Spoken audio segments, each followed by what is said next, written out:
Our March 18th meeting and our April 1st and our April 22nd meeting. So do I have a motion? So moved. Second? Second. All in favor? And if anyone is absent, you can abstain from the vote from one of these meetings. Right, and discussion. All right, go. Yeah, no, just a quick question. Are we doing all three collectively here with one vote?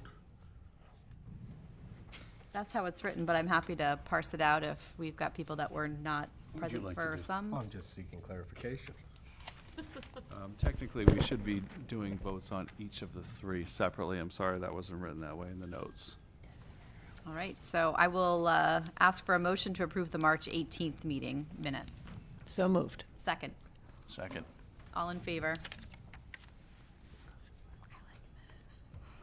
All right, so another motion to approve the April 1st meeting minutes. So moved. Mike is asking that I ask for discussion as well. Any discussion? All right, You would need a second. and a second. Second.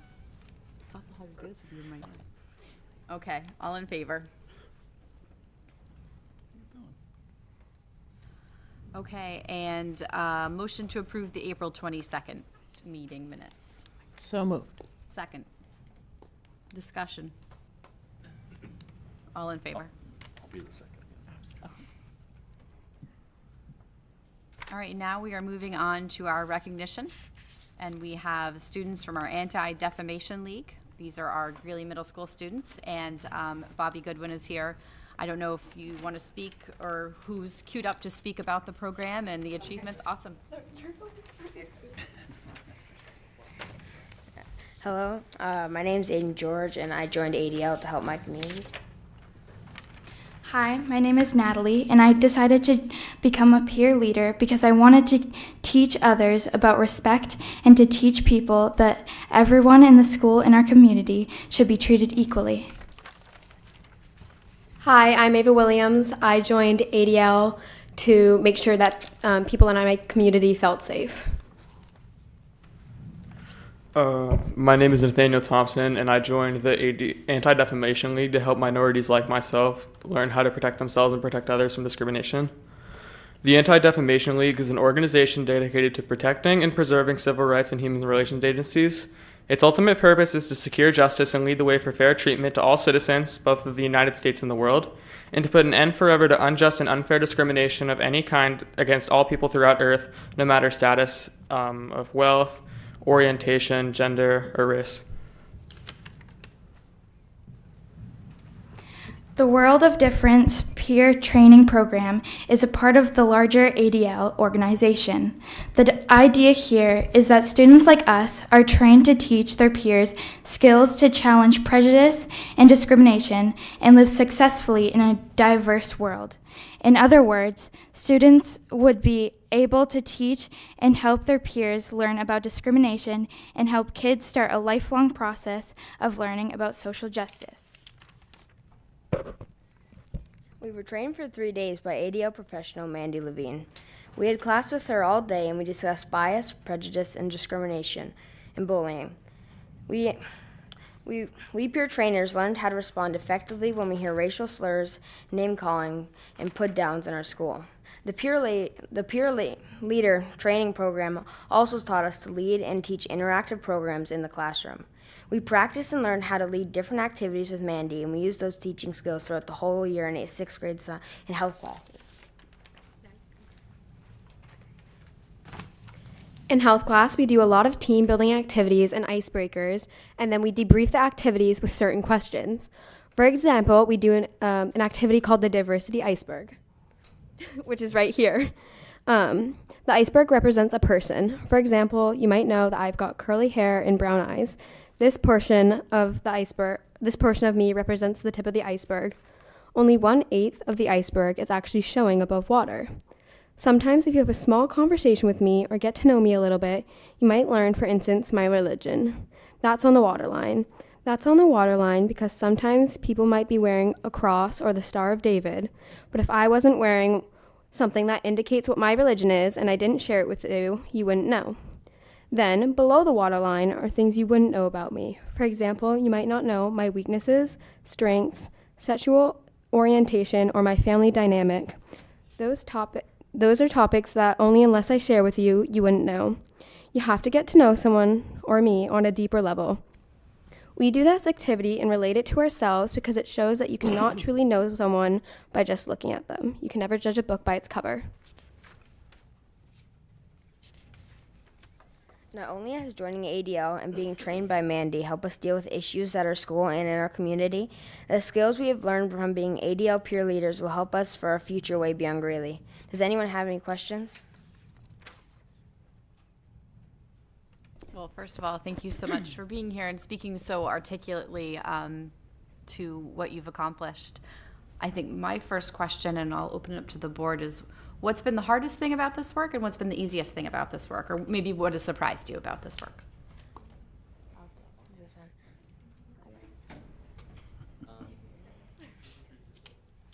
I think that the hardest thing about the work that we're doing is actually connecting to the kids that we're trying to teach and pass it on. It was easier for us because we each we each want to do it, but for the kids who are they're kids who just sit there and just sort of stare off, and it's hard to connect to those kids. And so. I can second that because as kids in 7th and 8th grade who are becoming more and more politically active, it's a lot easier for us to understand issues and understand how to solve these issues by ourselves and with others. And that's why I think it's so important to have this group, because the more times that we teach and the more people that are coming out of 6th grade and 7th grade wanting to do this peer teaching, it's going to create more opportunities for people to learn about themselves and others, and it's slowly going to make it more understandable and accessible for people who have younger ages. Excellent. Margot? I just have a comment. I would imagine, as hard as it is for you all to connect with kids, I bet it's easier for you than for adults to do it. So thank you for what you're doing. Thank you. Yeah. Does anyone else have any thoughts to share? I just want to thank you for taking the time to come here. And of course, staring into the sun isn't easy either, but you did it so well. Continue to speak out and be known for the great things that you're doing. And having that opportunity to work with Mandy Levine is very exciting. And I think we can all learn a lot from all of you. Well done. Thank you. Jeff, did you have anything you wanted to add? No, I just want to say thank you to all of our students and also to Mrs. Goodwin and Mrs. P. as well as involved in advising at the middle school. So thank you for all of the work that all of you are doing each and every day. We appreciate it. And I want to say thank you to all of our civil rights teams in our district for their work and making awareness around a lot of tough issues. Done a great job. Thank you. Tremendous work.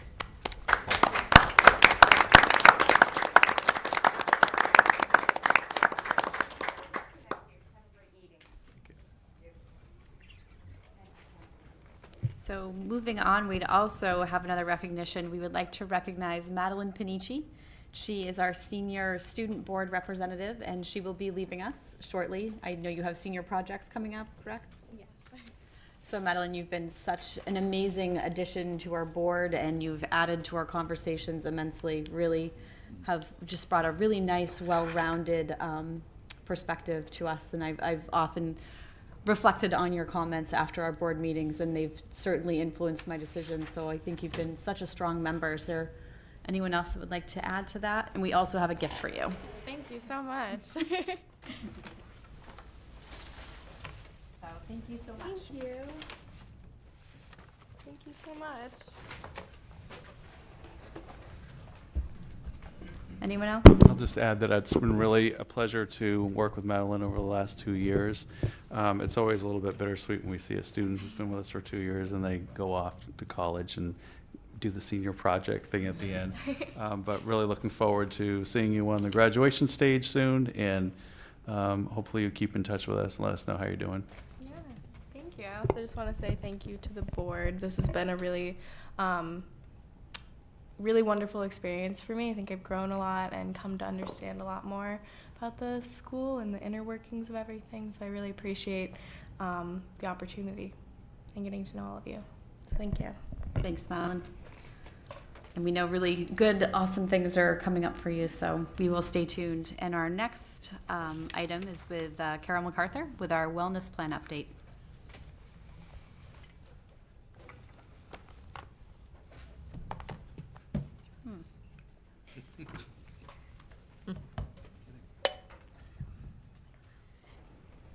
Forgive me if I don't make eye contact.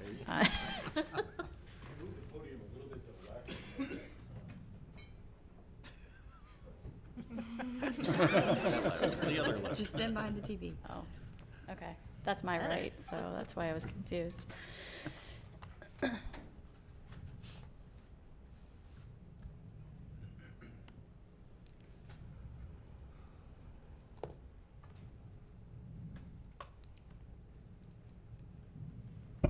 Okay. So I'm here to share with you tonight an update from, as a representative of the Wellness Committee. We've been working throughout this year with our wellness plan, and so I just have an update for you of the work to date and next steps for each of our groups. So to get started, I just wanted to remind you that we have a representative group of stakeholders that are part of our Wellness Committee. Some of the membership has changed since last year, but we still have a very well-rounded group of very interested people. The role of the Wellness Committee, just as a reminder, and at our first meeting this year, rolled out this reminder, is to promote the wellness initiatives that advance and sustain healthy, balanced, and well-rounded students and staff, as it's articulated in our district strategic plan. We are overseeing the implementation of the wellness plan and also bringing forward the recommendations that have come to us from each of the ad hoc groups. One particular area of note with the full wellness committee is the work that we accomplished this fall, which was the approval by the board of our school wellness policy in November. And as you might recall, this policy was vetted through the Wellness Committee and our legal counsel and really represents a lot of the requirements through federal regulation that need to be in a school wellness plan. But I think also another piece that I'm really proud of is that the requirements for a wellness policy are just about students, and our district chose to also include the wellness of staff in that policy, which I think speaks to things that we believe in here. So as a reminder, we have the 6 priority areas. At the beginning of this school year, I held a facilitators meeting where each of the facilitators from the ad hoc groups got together to discuss the committee's work, making sure that each ad hoc committee remained true to the action steps and the timeline that are identified in the wellness plan. And we also agreed on group norms that each of the individual groups would live by and function by, so that there would be some consistency across each of those groups. One other area of particular note is that each ad hoc group has a Google Drive folder that houses resources that the group is using, so all of the full Wellness Committee members have access to that. So different meeting minutes, articles, support documents that the ad hoc groups are using, our full Wellness Committee has access to those should they wish to look further into the work that's coming to our full group. First area of focus to talk about tonight is the homework group, and that group is co-facilitated by Mari Treblecock and Sally Laughlin. Their objective is developing a balanced progression of homework for K-12, and that's based on the recent research and best practice. So work to date that this group has accomplished, they have reviewed current research on homework best practices, and they have also reviewed current and draft district policies. So our actual current policy is from 2001 around homework, and in 2015-16, a small group of administrators got together to do some of the initial work of drafting a policy around homework, and so the group was using both of those documents to guide some of their work. They worked together to determine critical components that should be in a policy, made some revisions.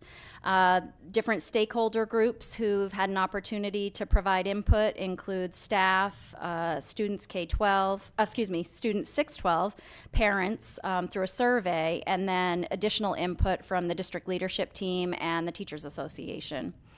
Next steps for this group, it will include making final edits to that draft policy and submitting it to our board policy committee for review. A couple of areas of particular note in that policy, definition of homework, the purpose of homework, and then our district's philosophy on homework. It also includes some recommended practices for staff.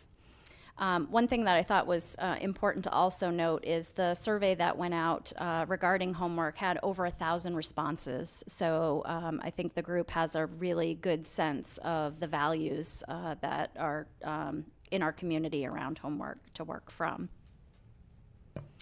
Next area is digital citizenship. The facilitator of that is our technology director, Dirk Van Kuren.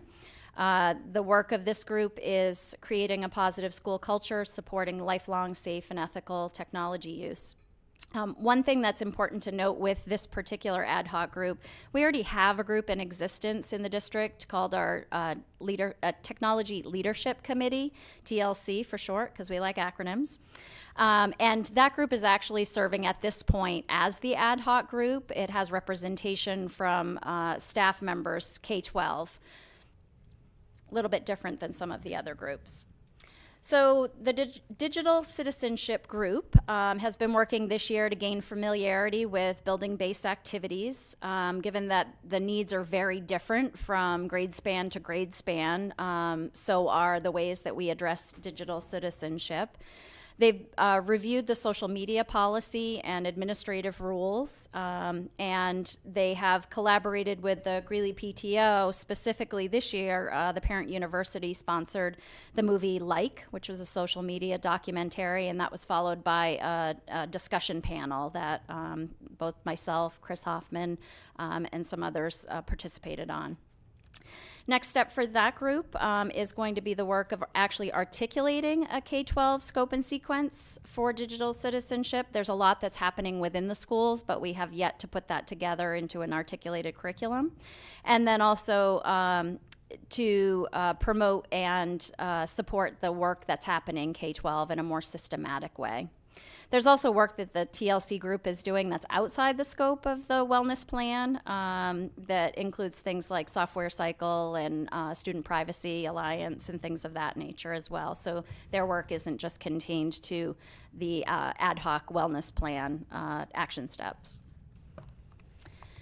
Substance use is facilitated by Eric Brown. He is our risk assessment mental health specialist. I don't know how we ever did without that position in just the short time that we've had him on board. This ad hoc group is working to raise student, parent, and community awareness around substance use issues and the different resources and interventions that we have available. This group has started by identifying and exploring current areas of concern. They've reviewed the district data from the MIAS survey, Maine Integrated Youth Health Survey, and they have facilitated a parent education session on vaping. Beth Blakeman-Pohl from Casco Bay Can and Chief Rumsey both collaborated together on a session around vaping and e-cigarettes. They also have been reviewing area policies and have drafted a revised policy for review. And I might note that they're actually ahead of timeline on that particular area. So the policy is student drug and alcohol use, and they also, as part of that work, discussed school-based codes of conduct that may interface with that policy as well. So their work coming up will be to share that draft with the district leadership team and then the full wellness committee for review. They're going to continue to provide parent and student education, both on prevention and response. And then they'll be analyzing the current practices that we have within the district before they move on to making recommendations about where to go next. Physical activity and fitness is facilitated by David Shapiro. This is really looking at how we can reinforce and support the lifetime fitness knowledge, attitudes, behaviors, and skills of our students. And their work to date has started with gathering resources and research on best practices for movement and movement breaks. Those can be things that are hard scheduled into the day, like physical education class, recess. They also might be things that are a little more informal, like movement breaks within the classroom. They have researched current practices at each of the grade spans regarding what's happening with movement and movement breaks. And so they've talked with PE teachers, classroom teachers, administration. And so their next steps in their work will be to actually compare the practices that are currently happening with the research that they have found. Mental health is facilitated by Julie Olson, and that group is really looking at how they can promote education and awareness of mental health resources and interventions. This group has the high distinction of being the first to have actually completed an action step of the wellness plan. And that work to date starts with compiling and sharing information with staff regarding the health services that are available either through our insurance carrier or other resources. And so we put communication out to the staff earlier this year. They also have documented the current mental health education practices and identified gaps in the K-12 curriculum. The data that they gathered was mainly through conversations with social workers, guidance counselors, PE teachers, nurses, administrators, so quite a wide variety of job-specific people who had input to provide. And the next steps for this group is going to be to analyze the data that they collected, align that with the standards, and then they have just started the process of researching mental health curriculum.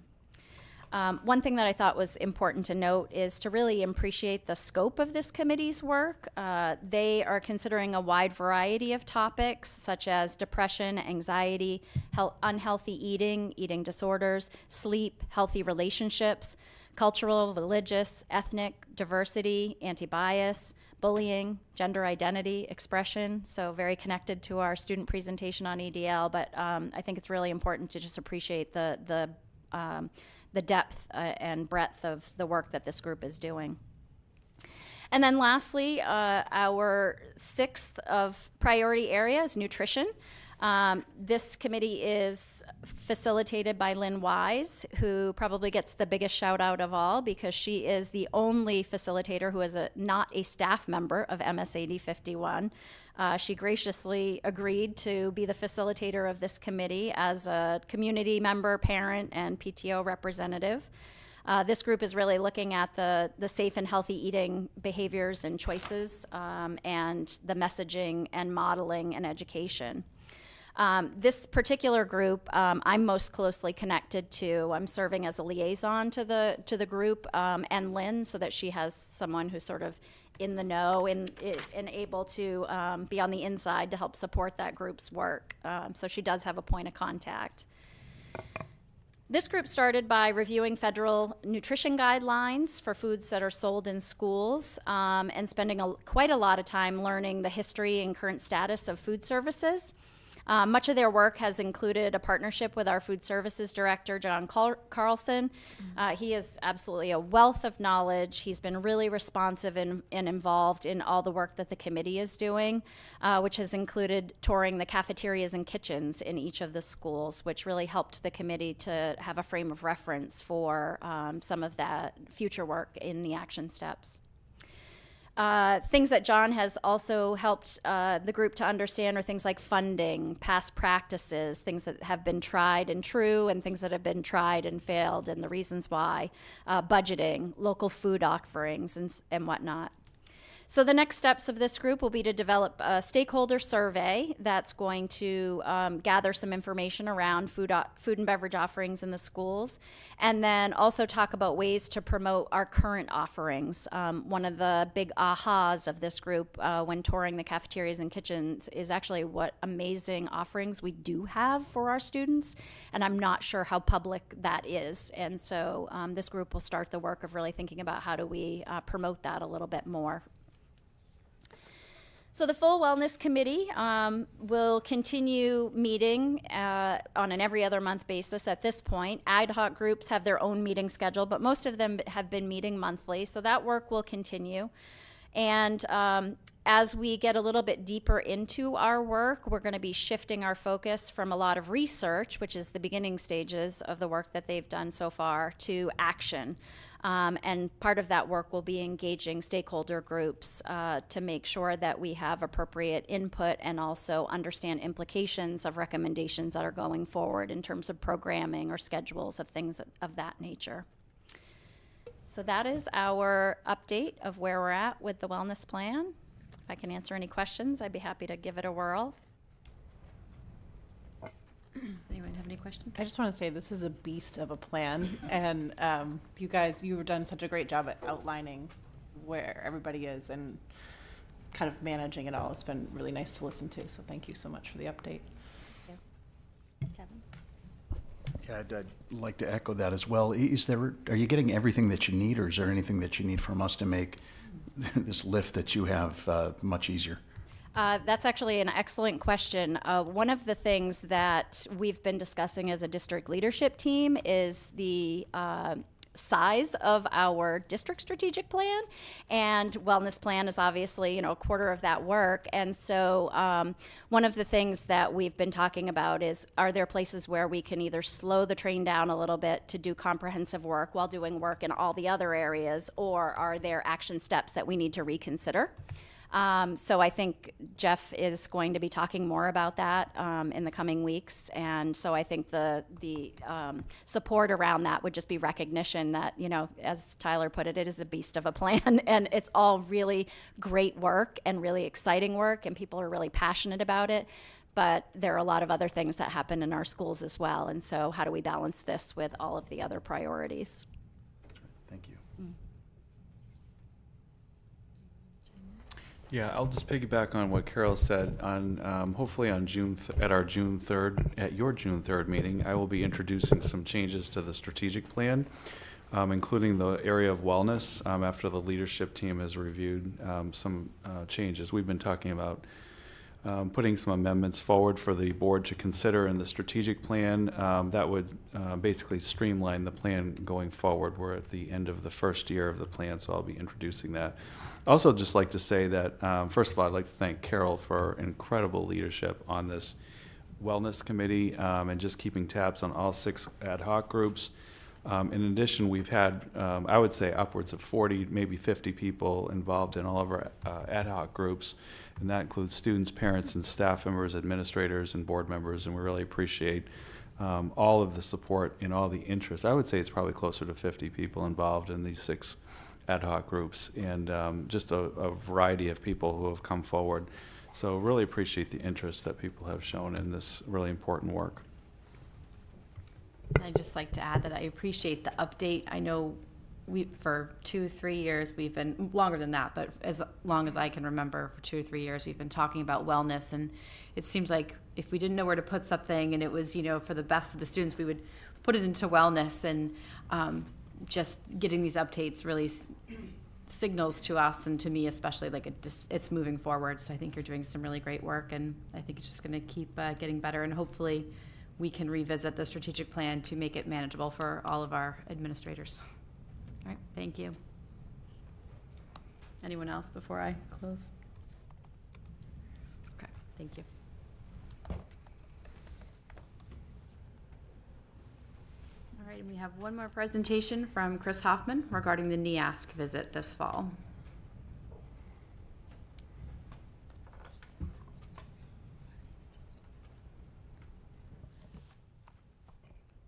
Good evening. Happy Monday, and thank you for hearing from me tonight. I'm here to present to you the findings of the NEASC Visiting Teams report.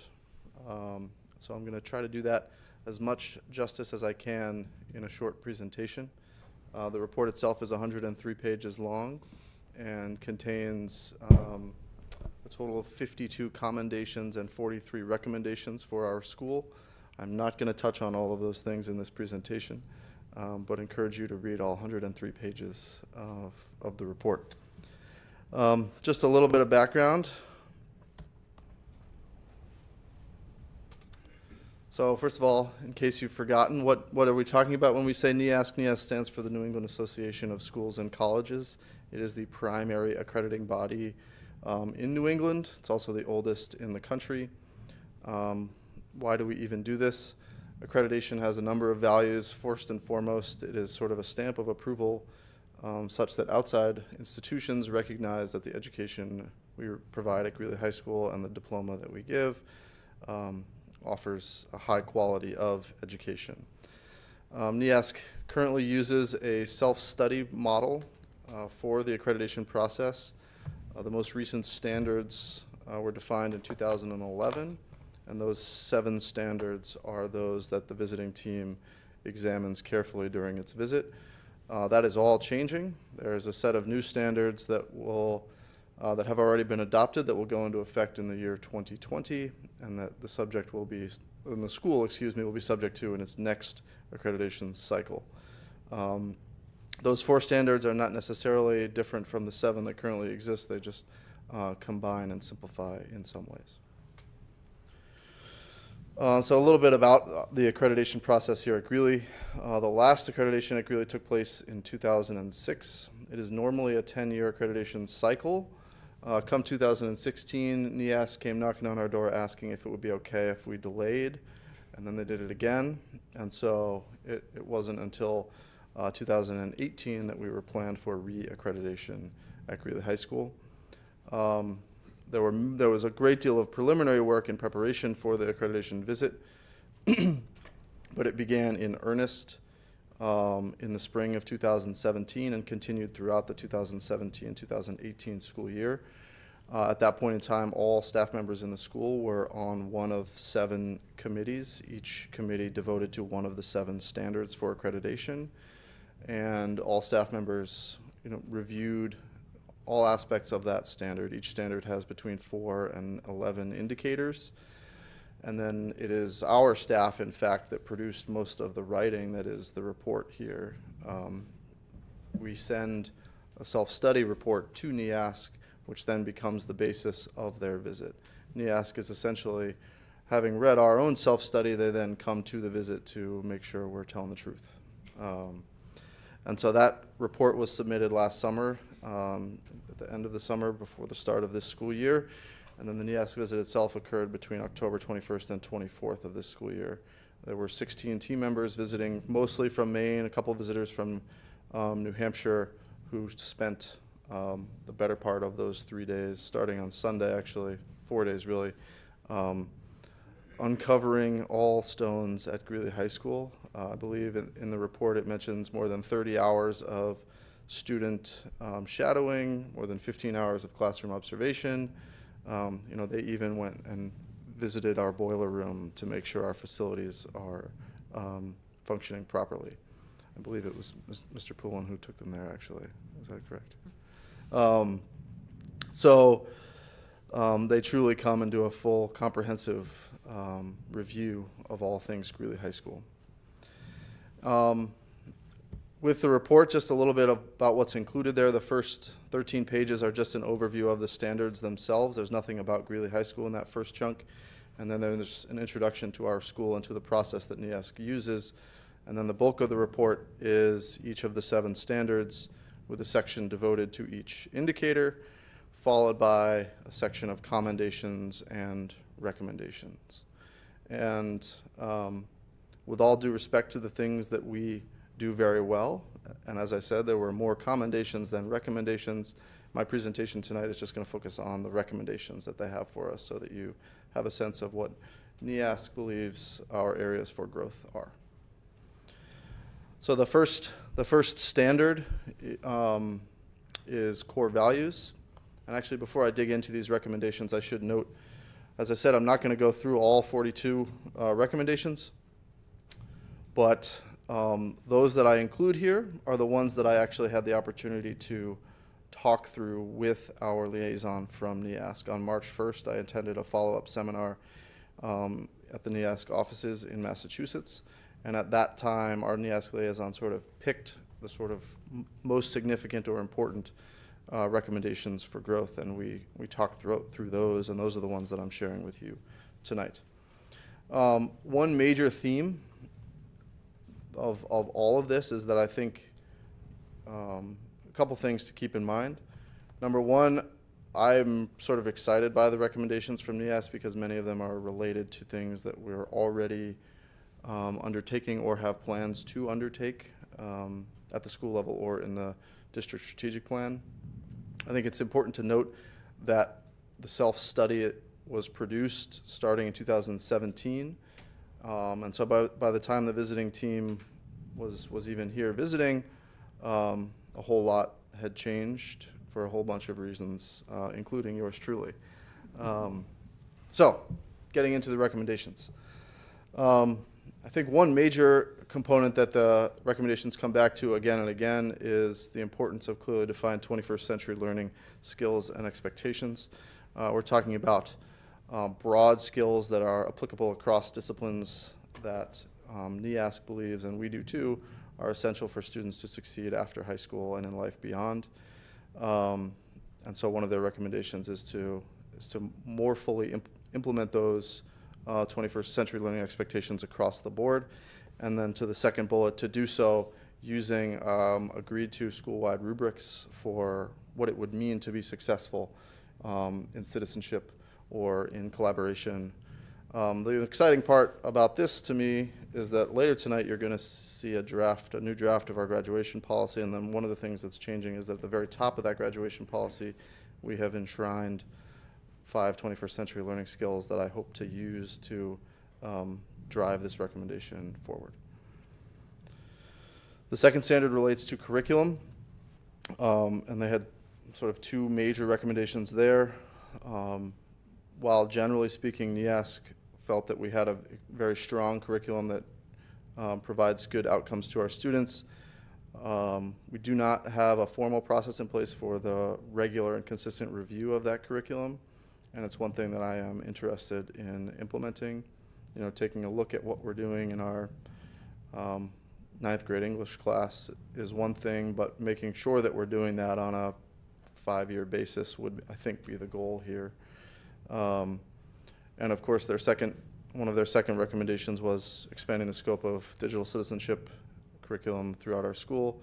And again, that's something that started this year and will continue as a result of our strategic plan. So I'm pleased for that opportunity. The third standard in the current NEASC standards is instruction, and one of their recommendations was to investigate and implement more opportunities for personalized learning.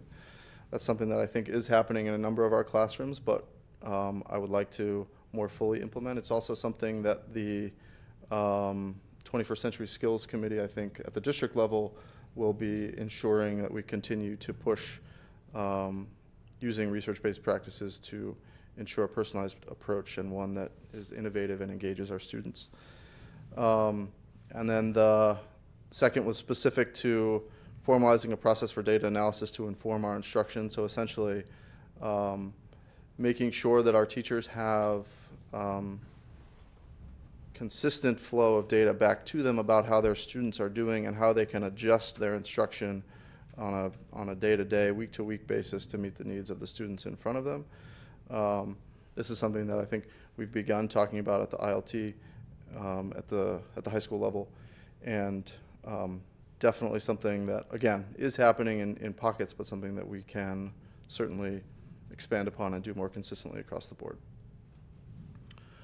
The fourth standard is assessment, and again, their first recommendation was really related to the first recommendations about core values, which is utilizing school-wide analytic rubrics across the school. So ensuring that whenever possible, we're using the same language for our students in their assessments that they're taking when we are assessing oral presentations, for example, is the language we're using in our feedback to our students the same in a social studies classroom as it is in an English classroom, as it is in a science classroom? Can we make sure that those rubrics are consistent across the board?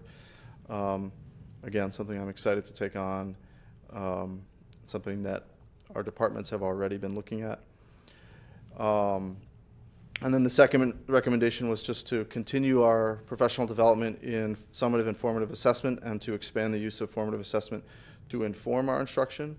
Again, I think a number of our teachers are really good at using the smaller, more formative assessments that they get back to address the path forward for each individual student, but something that NEASC felt we could do more consistently across the board. The fifth standard is school culture and leadership. Their most significant recommendation was to review the school's advisory program and ensure the clarity of purpose and impact of that program. It's something that has been close to my heart for several years. In my interview for this permanent position, this is the thing that I mentioned I would most like to reform at Greeley High School, and so I have already begun that process with input from the instructional leadership team and also the culture team that we have at the high school. And the second thing was really about increasing awareness of the teacher evaluation system through professional development, making sure that our teachers know where they fall and what's expected of them in terms of their own evaluation. This is something that I think in my conversations with NEASC is a pretty simple fix. They just noticed some degree of confusion among staff about exactly where they fell on the evaluation cycle back in October. And then standard 6 is school resources for learning. One of their recommendations was making sure that teachers had access to tech support whenever possible. And then their second recommendation was to continue to seek opportunities for inclusion in the regular education setting for special education students. I think they were impressed by the phases or the implementations of co-teaching that we have at the high school and in the district, but something they hoped to see us continue to grow and expand. And I will say that I think this year especially we have seen improvements in the level of tech support that our faculty feel. And then standard 7 is really about community resources for learning, and they had a number of recommendations, but the only one of significance was that the school gather input from staff in the process of developing a long-term plan for maximizing the space that we have within our facility. And again, I think that's something that's already underway as we consider renovations in various parts of the building. And staff have had input in that process. And so to conclude what's next, we are required to submit both a 2-year and a 5-year update to NEASC. The expectation is that 5 years from now, we have addressed essentially all of the 43 recommendations that they have put forth in some form, even if addressing them means that the process has only just begun. It's also true that 5 years from now, when we submit that 5-year progress report, we will then fold into the new NEASC standards, which for us will begin in 2023, with the expectation of our next visit in 2028. So that's just a snapshot of some of the information included in the report, and I'm happy to address any questions that you have. Thank you. I know a number of us were here answering some questions as board members on that Sunday. So I had a small, glimpse of the huge amount of work that went into this and the preparation on behalf of the district. I'm going to read the report, and it sounds like, just the bird's eye view that we have here sounds like it went very well. So congratulations. That's no easy task in your first few weeks as an interim superintendent. I always want to say superintendent, interim principal. No, I think you. I've done that 5 times now, every time. Replaced. Does anyone else have a recommendation,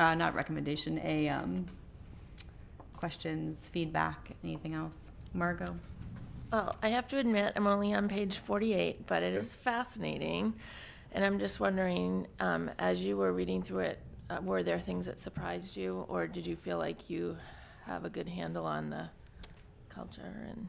And I think how to answer. I think there were no significant surprises. The report was sent to us for our review, and we were given the opportunity to dispute anything in the report. And I reviewed it along with Sally Laughlin, and we decided not to dispute any aspects of the report. I think it is, again, many of the items here, NEASC essentially takes our own self-study and spins it back in this report, and so many of the words included here are our own. Okay. So, for example, I was Standard 2, so much of the language in Standard 2 came from me back when I was a teacher, and I was not surprised by any of the aspects of the report on the whole. I think there are some things that have already changed from what is included in this report as a result merely of the timing, but that's okay. Just one. Thank you. So the list that you had up there was a number of recommendations that resonated with you, that you thought were valid. How did you pick those?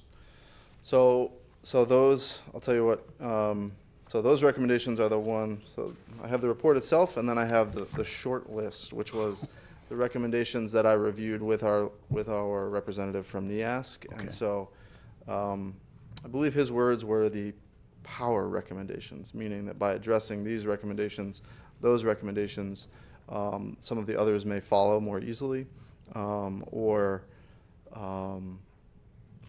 merely these were the most important things for us to address first. So I can see probably what he meant by that comment, that Sure. addressing one would cascade across the others. Do you know the process, though, in 5 years when you do the progress report? Is it kind of pass-fail on all of these, or is it looking at something else? It's a good question. So we would actually not pass or fail in 5 years. It would really be not until 10 years from now that we officially passed or failed. Critical date. That being said, if 5 years from now it is evident that we have made little or no progress towards these recommendations, then the next step from NEASC's perspective would be to ask for a special report a year from now and say, you must or else. And then even that or else is a fairly supportive, collaborative or else. Nonetheless, it is a, they would demand an extra special report if we had made no progress or little progress. Gotcha. Okay. Thanks for diving into the weeds with me. No problem. Appreciate it. Thank you. Or, I'm I'd sorry. just like to Yeah. thank Chris Yeah. for his leadership, jumping right into that process, again, just a couple months after taking the principal's job back in the fall. And I'd also like to just say thank you to Jessica Zipper, who did an extraordinary job. And I always feel like I'm forgetting somebody, but I know Jessica was very key in organizing a lot of this as well. So, yeah, Jessica has is sort of our in-house expert in NEASC. She's been through that process and has retained an interest in that and was instrumental indeed. And the other leader was Emily Banks, one of our chemistry teachers. So thank you to both of them, and thank you for that note, Jeff. Thank you. All right, and so now we have our superintendent's report. Well, on my blog that will go out this week, you'll see some pictures of 4th and 5th graders celebrating Superhero Day, which is my favorite day. And they achieved, I believe, enough bucket slips to get the Superhero Day. So it's always exciting to see that. But just want to point that out so you can see some photos. They're really cute. Greeley Global Goals Project presentations. Very impressed. I had an opportunity to visit the 7th grade Greeley Global Goals Project presentations, and they were educating all visitors, which are many students, parents, and staff that visited, the sustainable development around global goals, and that many students actually took action on many of these global goals. And it was really, really exciting to talk with all of the kids and see how passionate they were about renewable energy and ways that they can protect the environment. Just a really wonderful job. I'd like to just say thank you to the 7th grade team at GMS 6-8 for all of their work, especially Shirley Story King, who did a lot of the organizational work on that. National College Signing Day. So the high school staff showed up, and you'll see a picture on my blog this week, for National College Signing Day to celebrate all of our seniors as they started signing for their post-secondary plans. This is really the time of the year when that is happening and continues to happen for many of our seniors if they haven't done so. So I'm sure Madeline was right in the thick of all of that. But it was great to see the staff was right there behind the students, and we have a photo on the blog. The U.S. News and World Report annual rankings came out. I know that because my daughter was making sure that I was aware of the rankings as she's in high school herself. So I'd like to report that the high school, Greeley High School, is number 5 in Maine, which is up a notch from last year, and ranked 1,136th in the United States out of a total of 17,000 high schools that were studied. So this is definitely an improvement in both respects. There are criteria that are developed for the U.S. News and World Report rankings, and I'll have those on my blog. But I also just like to caution this is one of many criteria that we look at, and it's certainly an indicator, and we appreciate the recognition, but we also look at a bunch of other recognition, a bunch of other indicators as well throughout the year. The safety, the district has a safety committee, and I would like to just update for a minute what's been going on with the safety committee. This group of folks has been diligently meeting for over a year now as we reactivated the district safety committee. And right now is working with the United States Department of Homeland Security as part of their school safety initiative. Homeland Security has just shifted some of its focus to school safety in the United States. So the next step that we are completing is a threat and vulnerability assessment for all of our facilities. And the point of doing that is to identify gaps in our security system that need to be addressed. So we have a representative from Homeland Security who's been meeting with our committee. We have another meeting coming up. We have completed a self-assessment from the district, and we have submitted it to the Homeland Security Office for their review. So this, hopefully this comprehensive assessment, that would be the next step, will occur within the next few months. I'd like to congratulate 15 Greeley students who participated in the ACDA Elementary and Middle School Music Festival last weekend. They represented the middle school with pride. Congratulations to Sophia Johnson, Stephanie Dresnick, Nora Murphy, Rachel Miles, Grace Rose, Ava Little, Hazel Reynolds, Sylvia Harvey, Evelyn Adolphson, Andrew Perfetti, Nora Starbridge, Jack Gervais, Gabe Pollock, Truman Bublow, and Corbin Richter. They represented GMS 6-8 with pride. I'd like to say great job. And also at GMS 6-8, one of our own teachers, Alicia Goldblatt, had a poem published in the Portland Press Herald, and it's great, and I'll have that on my blog if you're interested in reading it.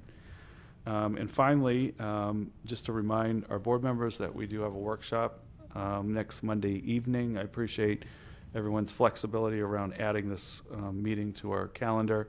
We begin at 6 o'clock, and it's a joint workshop with the district calendar committee. And the purpose of the meeting is to update the board on the progress. This is a check-in meeting, and also just to make sure that we're on track with the committee and making sure that we're achieving the goals of the strategic plan in this area. So that's my report. Great, thank you. Anyone for public comment? All right, seeing none, we'll move to committee reports. Mike, would you like to update us on finance if you have anything new? Let's see, we last met about 2 weeks ago, and that was, we discussed the budget and made one final tweak to the budget that is going to be voted on tonight. So at this point, our work as a committee is largely done for this cycle. And there's no meeting tomorrow, so enjoy your time off. Thank you. Policy, Kevin. Thank you. So we have two things on here. Our meeting this week was canceled, and I sure wish I knew when the next one was, but I'll get back to you on that. We've got a first reading on two different policies which are inside your packet, one of which was alluded to by Mr. Hoffman mere moments ago. But going in order, the truancy policy is in here, and I think as you take the time to read this over the next week, you'll find that we struggled with some language and had all the correct stakeholders in the room for this. But talking about how it works from the district itself and how we leverage outside resources should the need arise. Jeff, would you like to amplify that? Yes, last time, the last policy revision on this policy was in 2005, and since 2005, there's been a state law that has passed that completely revamped all the truancy procedures that districts have to use.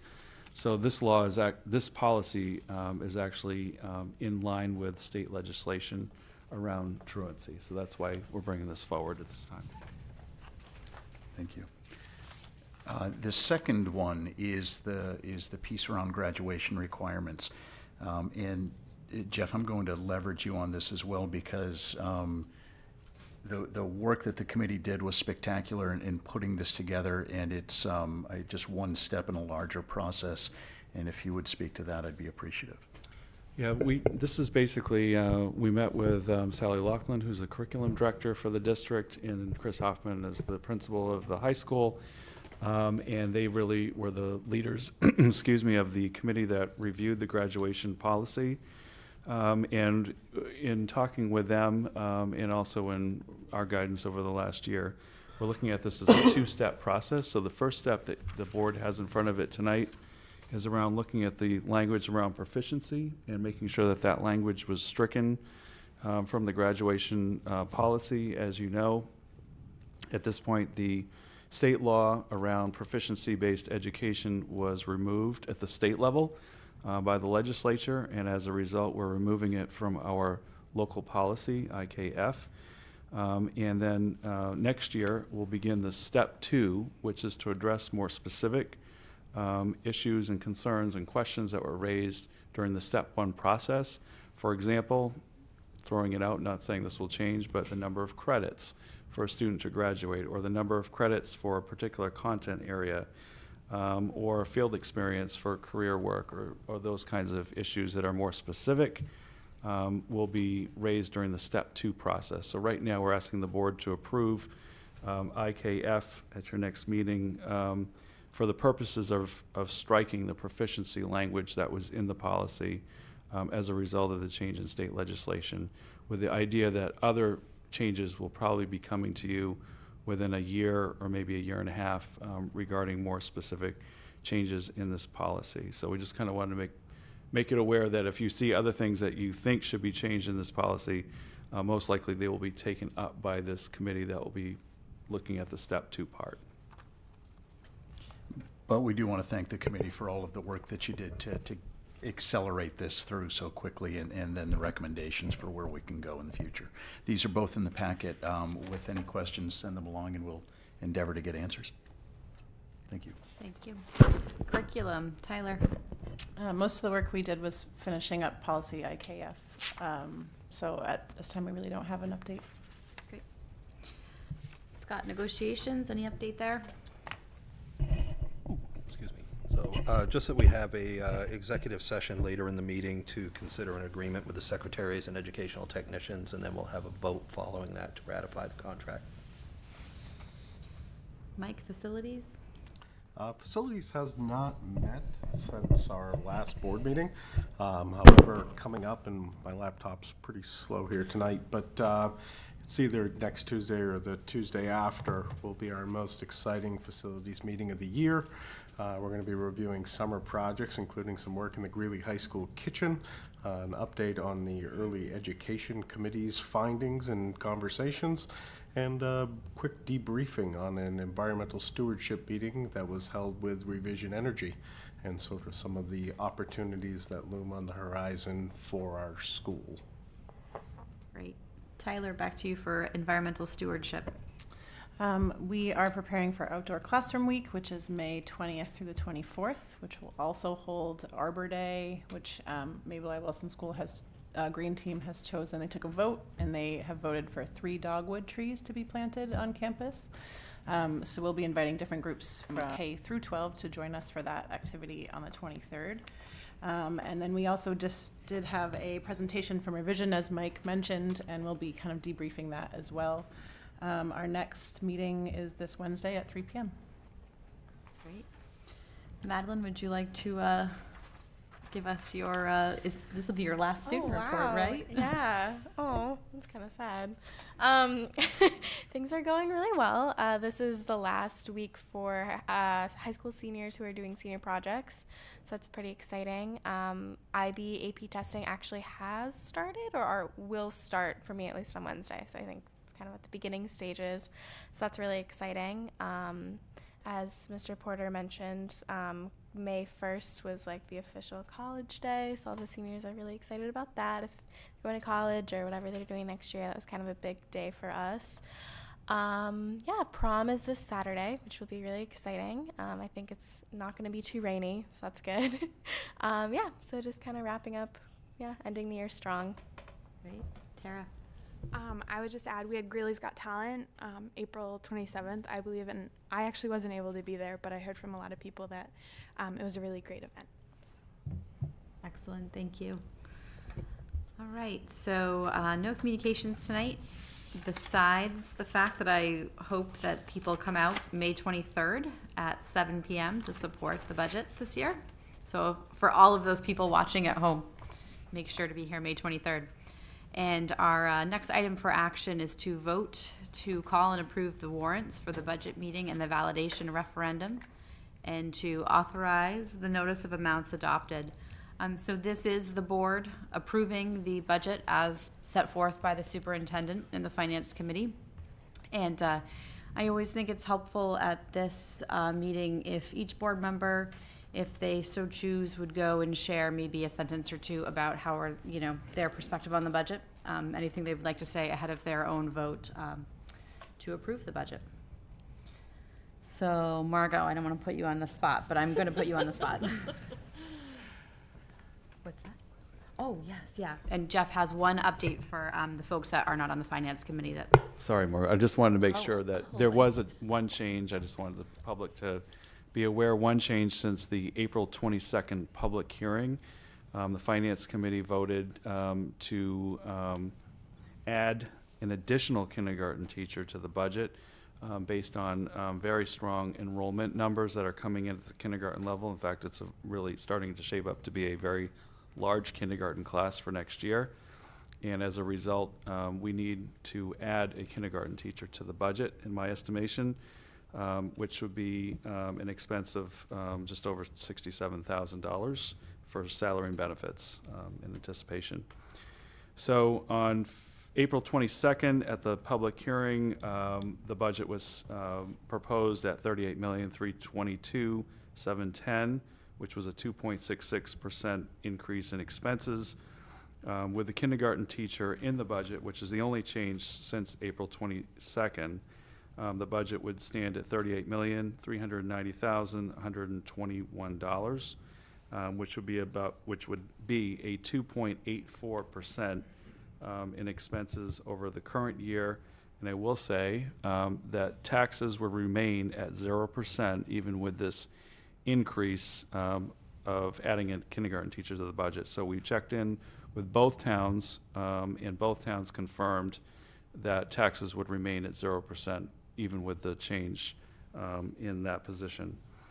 So this would be an increase in the current year of $1,060,325 over the current year for proposed budget. Thank you. Does anyone have any questions about this recent addition? I know sometimes I speak from my finance committee member perspective, but for anyone that's new to this conversation or addition, let us know. Could Could Jeff share the enrollment numbers? I know when I heard them in the Finance Committee meeting, they're dramatically. Yeah, so I don't have them today. I could put Susie on the spot and ask her, She but knows. we've had so much going on. It was 161 about a week ago. I figured it would be by now, but so it is. Could be 163 today, and this is exactly what happens with kindergarten enrollment. Every week, the numbers in our kindergarten class begin to rise, and they continue all the way through right to the first day of school. And so we see this trend each and every year. So to already be at 160, 162 or 3 at this time of the year is about 20 students more than we typically have and more than we expected. Now, I will say the planning decisions report is predicting 178 students in kindergarten. I don't think we quite thought that was actually going to happen. Now it's looking like it will. So always consult your report. We did and still thought it wasn't going to happen. So far, planning decisions is it's going to be 3 for 3 on this one, and Porter 0. Anyway, so I will say the numbers are very strong, and it really warrants another kindergarten teaching class. Just to give you a frame of reference, 4 years ago, our kindergarten classes had been coming in for several years around 130 to 135, somewhere in there. We've been seeing those numbers in the 150s, and now we're already seeing them in the 160s and probably going to be 170s next year. So.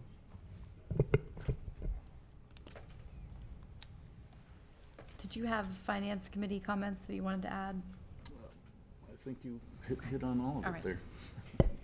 Okay, so now, Margot, it's time to put you on the spot. I don't have any prepared comments. I just have been sitting with the presentation for a couple weeks, and I feel like it's a strong budget. I'm in support of it. I think that it's pretty tight in some ways, but I think that the way the numbers came about by working collaboratively and having the teachers and administration behind what's happening, I'm in full support. Thank you. Mike? Going out of order. I thought I had a few more moments. I'm very much in support of this budget. I want to applaud the Finance Committee and the leadership team and Scott and Jeff.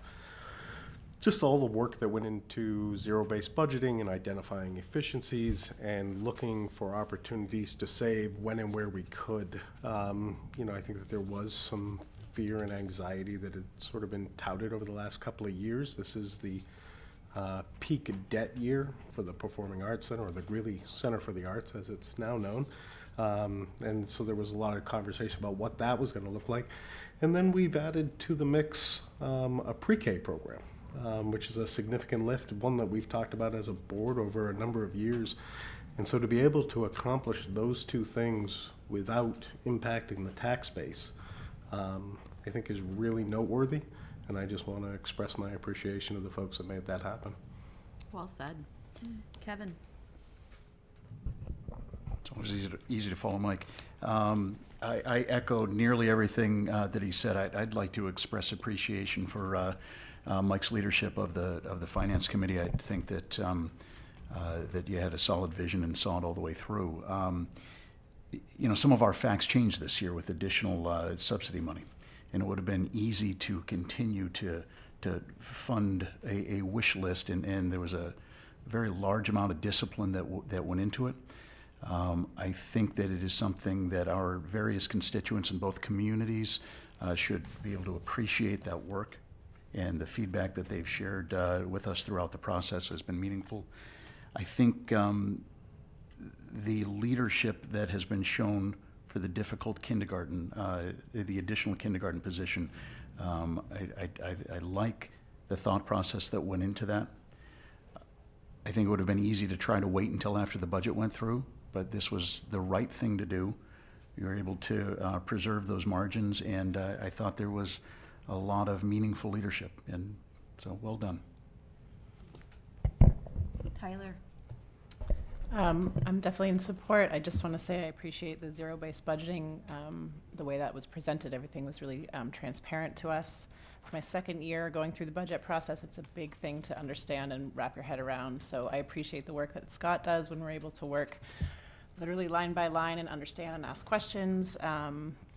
And as well as knowing that we have a big change at the elementary school with the pre-K program coming on. I'm excited that that's happening, but also excited that there's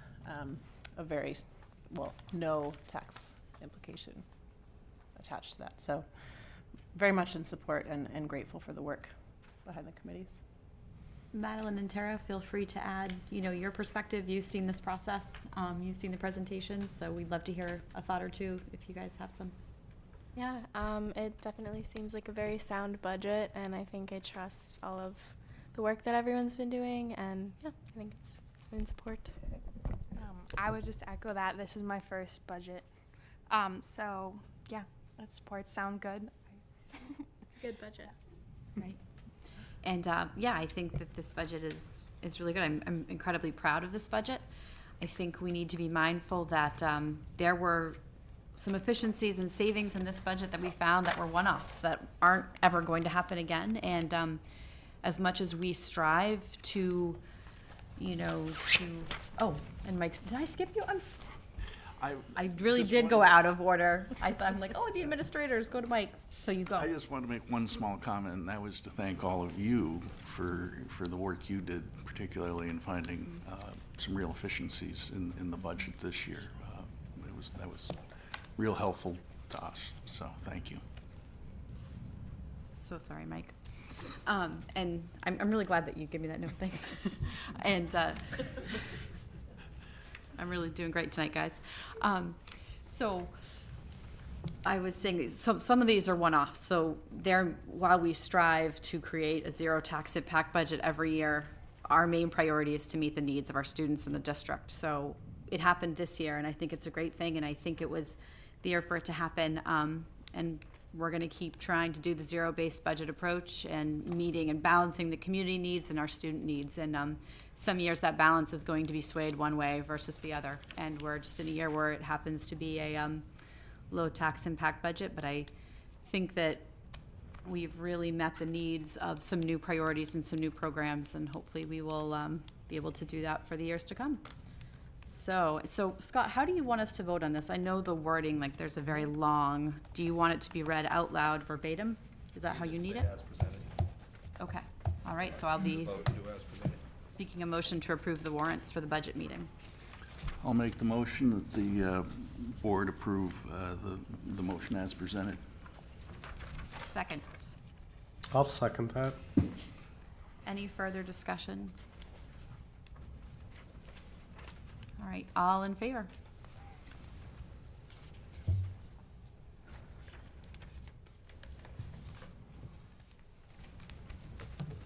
And are we breaking to sign the warrants now, Scott? Yes, this is Thank you, everyone. arduous process. We're going to take a few moments on it. So, okay.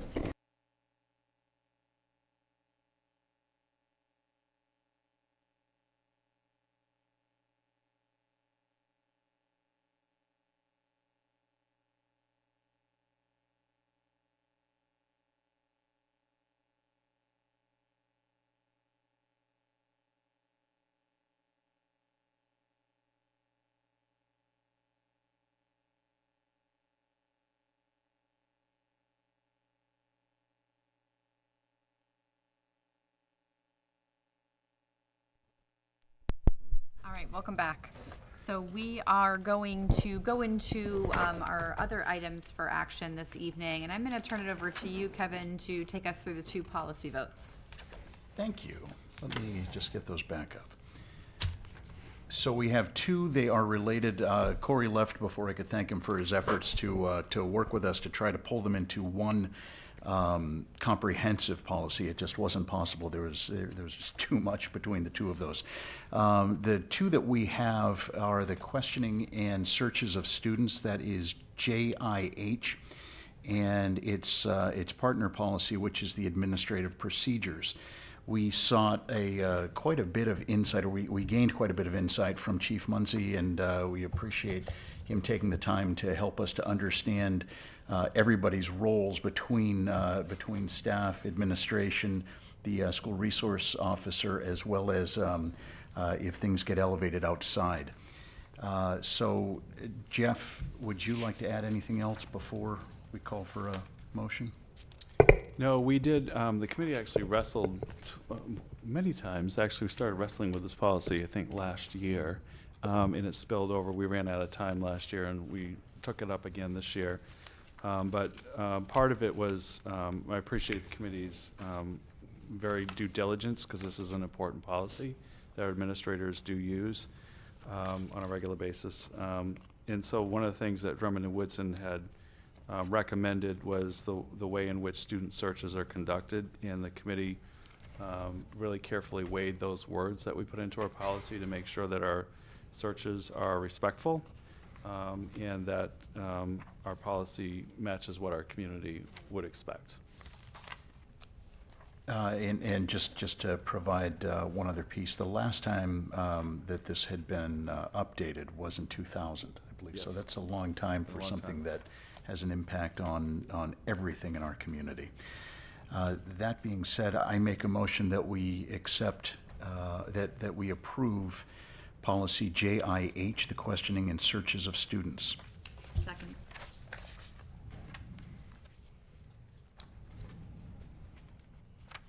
Discussion? Questions? Great job. Thank you.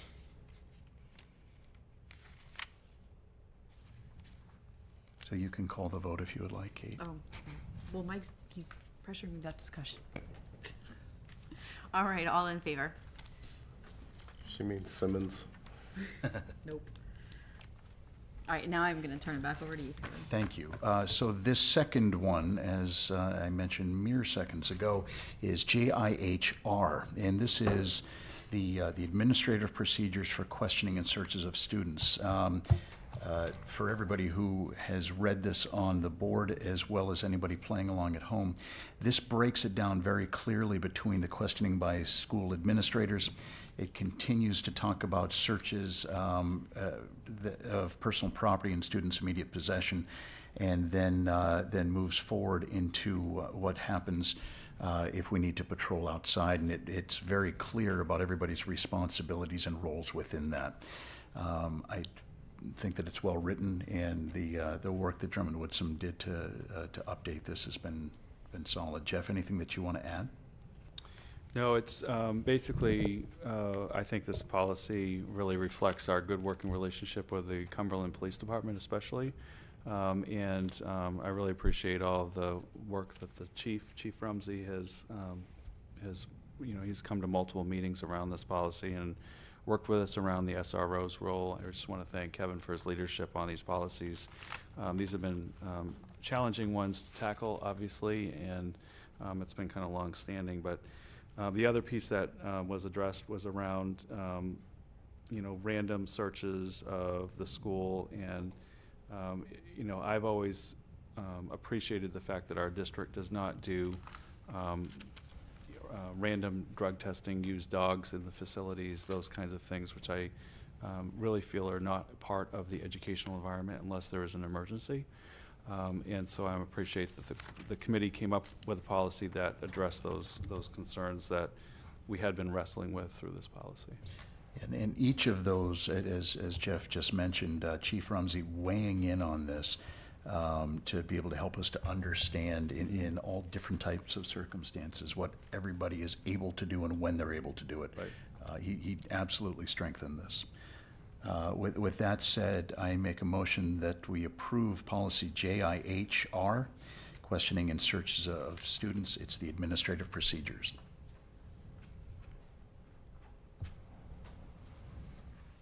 Second.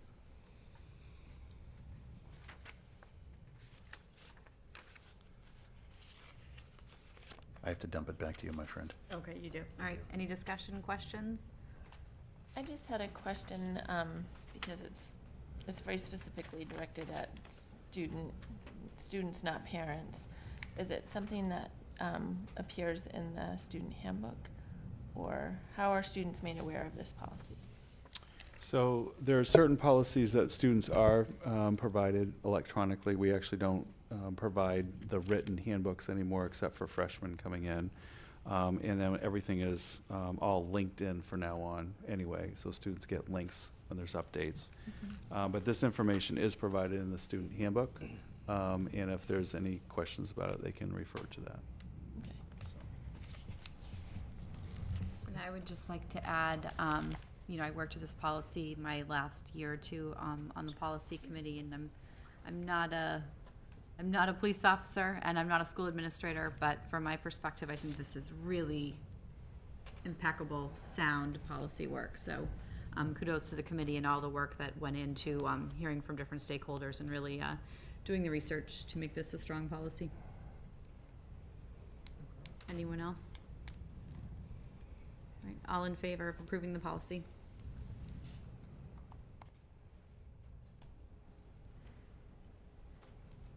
Right. Okay. Thank you, Kevin.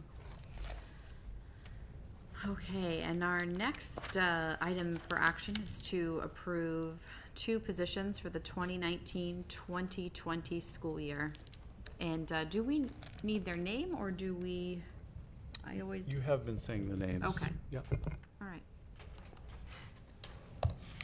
So I guess I will start with, do we have a motion to approve Stephanie LeBlanc for the 2019-2020 school year as an instructional strategist? So moved. Second? Second. Any discussion or questions? Yes, just one. Could you just provide information on the role of an instructional strategist, please? Yep, we have 4 instructional strategists in the district, 1 for each of our schools, K3, 4, 5, 6, 8, and 9, 12. And the instructional strategist is basically like the leader for the special education department in that particular school. That person is a resource to teachers, to the administrators, to parents. This person runs all of the IEP meetings for all special education identified students, whether it's an initial IEP, continuing IEP, coordinates evaluations that need to be done during the IEP process, and regularly works with parents very closely in understanding the goals presented in IEPs. This was a change that was made years ago where each teacher would run their own IEP meetings. This was before the strategists were in place. And what we were finding years ago is that teachers were tied up in IEP meetings. They still have to go to some IEP meetings for kids on their caseload, but we found that teachers were tied up for hours and hours a week just doing meetings and paperwork.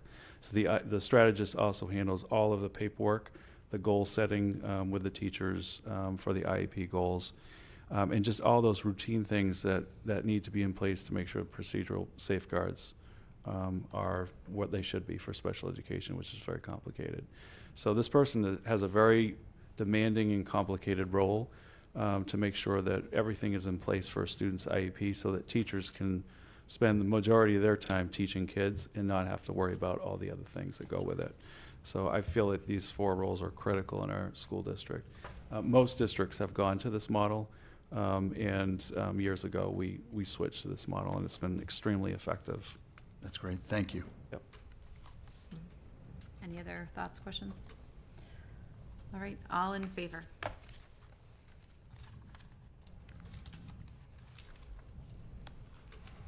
And the next item for action is appointing Christina Givens to the role of Mabel I. Wilson School Nurse for the 2019-2020 school year. Do I have a motion? So moved. Second? Second. Margot? Second. Any questions or discussion on this appointment?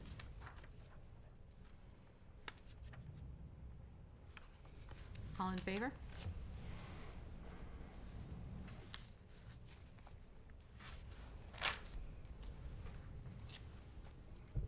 Okay. And next we will vote to approve the resolution entitled, Resolution to Authorize Lease Purchase of one 77-passenger school bus in the principal amount of $103,970 be adopted in form presented to this meeting. Do I have a motion? So moved. Second. Second. Any questions for Scott, discussion before we take our vote? The only reason that I'll ask a question, Scott, is we haven't heard from you in a little bit.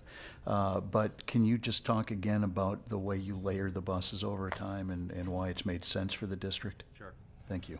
The reason why we tend to buy our buses on a lease purchase instead of incurring the cost all in one fiscal year is that when you incur the cost all in one fiscal year, it's a lump sum, right? It'd be $3,000. What we do is we lease purchase them over a 3-year period, try to get state subsidy on them. There's a game you've got to play in terms of cash purchase, lease purchase, and which column do you fall into to get state subsidy in either the Tier 1 or the Tier 2 process. There's like a second process that happens in the year. So what we do is we lease purchase them, and as one matures or two matures, then you take on another one without impacting the budget, because the money's already in the budget to do the lease. So it's just a rolling, one falls off, another one comes on, one falls off, another one comes on. We do that structure the same way with our technology leases and our furniture leases as well. Okay. I think your leadership of this is spectacular, and I think we need to continue to explain your strategy behind it, so thank you. Yeah, it definitely keeps us on a replacement schedule that's necessary. That's good. Anyone else? All in favor?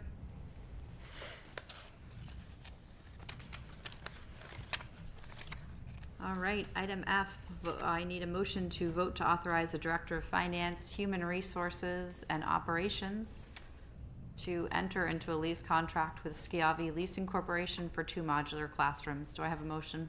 So moved. Second? Second. Questions, discussions? Should probably tee this up a little Yeah, I bit think so this would be people nice understand. to hear from you, Scott. Thanks. Okay. So we currently have one new portable that's budgeted in the current, in the existing budget that we put together to be voted on, and that's for a double classroom modular building, the first one, to put in a new ones that will give us 3 structures behind Mabel I. Wilson School, set one right next to the other. The additional lease agreement is that we currently have a smaller portable, which doesn't lend itself to being classroom space. So what we're looking at is getting rid of the smaller portable, which currently has small group instruction space and some K through 12 people in it for office space. And what we're going to do is bring another full classroom modular sized to take its place. So that's what this is. We're looking at these agreements as 1-year agreements right now because we're in the process of looking at what's going to happen with the elementary ed committee. But we're also looking at getting out of the individual modulars, and we'll be talking more at facilities about trying to get into a cluster, which basically has a hallway with several classrooms in it within one structure that could go out there. It'll take up a smaller footprint, and believe it or not, it's also less expensive to do that than the individual portables. So we've got to put some information together, get together before the planning board, and try to move that forward. So it still would result in probably some additional classroom space, but create a better footprint than the individual modulars that are in place now. So that's what this is all about. I'd just like, oh, I'm sorry, Margo. I was just going to say, is that something that you think could happen for next school year? These are 1-year only agreements, so yes, we'd be looking at next summer doing that one cluster that would have a hallway and several classrooms in it. And we used to have those here behind the high school, if you remember those, and we had a structure that was in place that had several rooms in it, but it was all part of one building, as opposed to having the buildings individual to one another. Okay. I think for a lot of reasons it makes sense for us to move to that model, and hopefully a year from now we can introduce that at Mabel Wilson School. Partly because of security purposes. When you have more enclosed classrooms with a hallway in the middle, you can secure the building a lot more. You also have several teachers working together with a group of students. Next year, we will have 6 regular classrooms that are outside the building next year. So this will be, as we're increasing in enrollment, we're going to be looking more and more at this. So having that option a year from now will be really important. Did you also want to talk about the space next to it? Because I know people are going to be concerned about the playground space, and you and I walked it, and yeah, sure. So there's concern at MIW about the playground space out back, and one of the things that we're doing when we institute this other portable is that there will be a section of the fencing of the playground that will be removed. However, it doesn't affect the playground structures inside. Those will all still be in place. What we're looking to do is around the corner of the building where the gymnasium is repaving that entire area. As you're kind of coming through the bus loop, you kind of look to your right where the buses come in, and you can kind of see the fence line runs along the ball field. What we'll be looking at doing is paving that entire area and increasing that footprint there, and then extending the fence that comes up to the circle to keep that from having any foot traffic coming down through it. So we'll be extending that fence across that area so that students can play, we can put the 4 square down, we can do the other things that we need to do over there. So so currently, they probably should get a pretty good footprint out of that area, which will help with the playground area. Okay, and still preserve Tuttletown.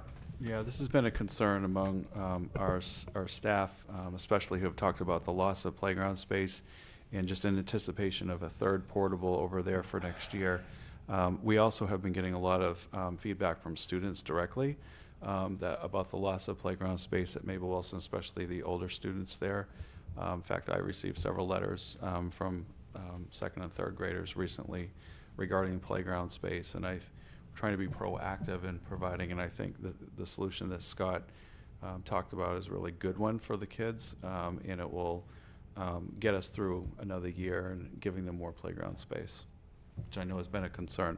We've also had a lot of parents expressing concerns about that. Fence will keep them out of the bus loop. Well, and I think it's important to, make note that we are hearing the concerns and, the complaints and the frustration around the portables. But, I mean, short of having these children under the awning in the bus circle for their classroom, we're out of options. So I trust our administrators and our central office staff, like Scott, and our superintendent to be utilizing the space as best we can. We are going through growth, and I think we're trying to find the best options for everybody, and it just might be a little bit uncomfortable until we can really get a plan going forward to increase our space for our elementary levels. So I think this is the best option going forward. And it should be noted that, I would like to say that with some feedback from, our stakeholders, we made a lot of adjustments this year with the portables at Mabel Wilson, including making sure that we had a secure and locked fence behind the portables. We also installed cameras both outside and inside the portable. When I say inside, meaning that it can be monitored, the doors can be monitored by a teacher inside the classroom prior to anyone going to the door and opening the door of a portable.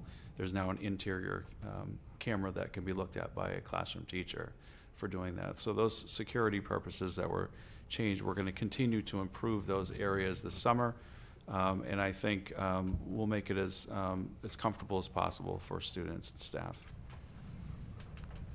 Any further discussion? All in favor of entering the lease agreement with Skiavi?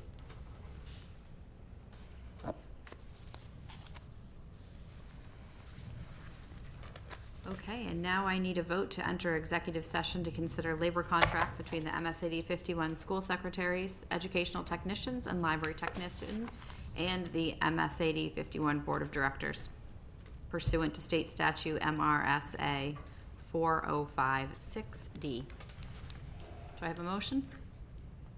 So moved. Second. All in favor? I don't need discussion for that. Who was the second? The second, It can be me. Oh, Margot. oh, Okay. I thought I heard a noise from over there. All right, thank you. I was thinking it.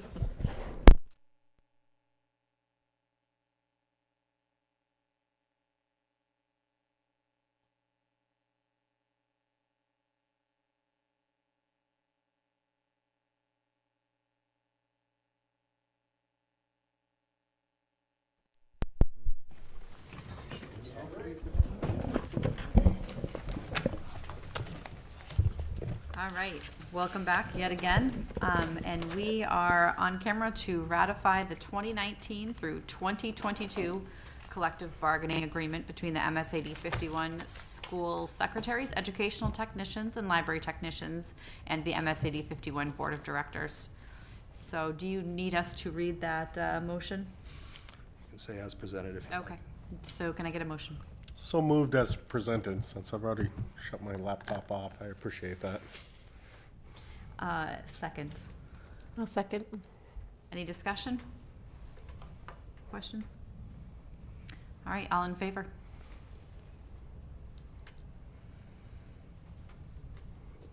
And next, I need a motion to adjourn. So moved. Second. Second. All in favor? Thank you.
agreement between the MSAD 51 school secretaries, educational technicians, and library technicians, and the MSAD 51 Board of Directors. So do you need us to read that motion? You can say as presented if you like. Okay, so can I get a motion? So moved as presented, since I've already shut my laptop off. I appreciate that. Second. I'll second. Any discussion? Questions? All right, all in favor?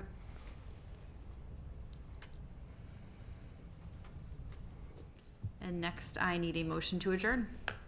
So moved. Second. Second. All in favor?